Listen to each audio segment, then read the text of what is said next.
Торт кесу сәті нәзіктік пен махаббаттың көрінісі болды.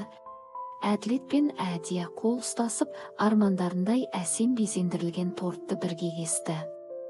Бұл сәт олардың өмір жолында алғашқы маңызды қадам.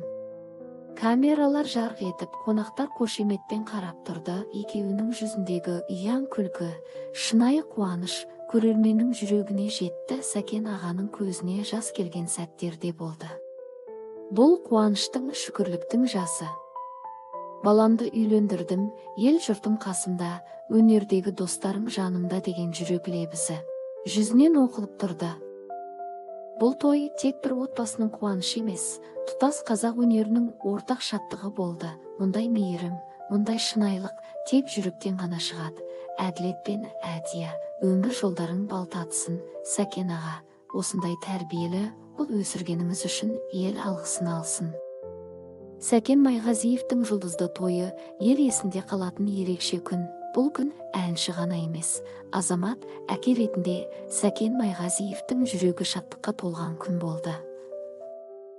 Ұлы Әділеттің өмірлік серігі, Әдия мен шаңырақ көтеруі өнер мен ұлттың, достық пен сүйіспеншіліктің тоғысқан сәтіне айналды. Залға енген сәттен бастап-ақ бұл тойдың жай ғана үйлену емес, жүректен шыққан шынайы қуаныш екенін сезінді жұрт. Әр бұрышынан махаббаттың лебі есті. Әр көзден мейірім. Тойдың ең бір есте қалған сәті Ернар Айдардың ән салуы болды. Көптеген тойда үнсіз отыратын, сахнаға сирек шығатын Ернар бұл жолы жақын досының қуанышына әнмен үн қосты. Оның орындауындағы жүрекке жеткен әуен залдағы әр қонақты толқытты.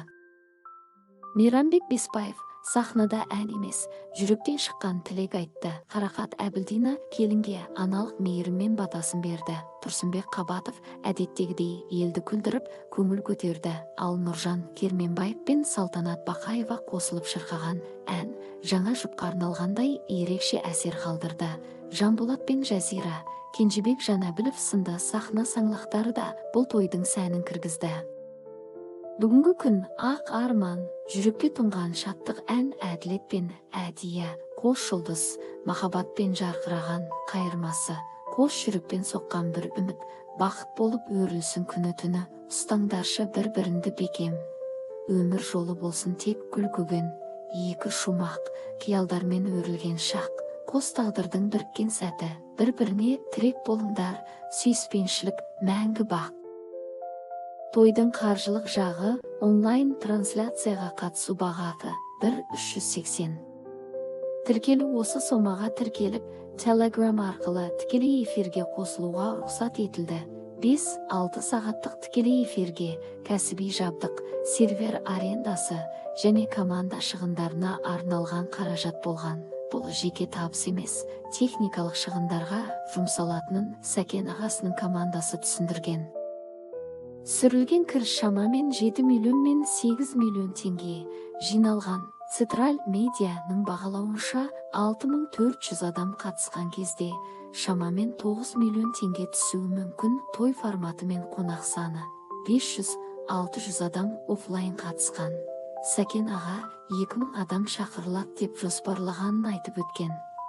Салық мәселесі комитет мемлекет кірісі ретінде қарастыратынын және заң талап ететінін жариялады. Егер ИП ретінде тіркелген болса 3 немесе 10%, заңды тұлға болса 20% өтеу керек. Бұл той ән мен өнердің ғана емес, халықтың назарын аударған ерекше оқиға болды. Сәкен Майғазиевтің ұлы Әділет үйленді, ал той бұрын соңды болмаған үлгіде өтті.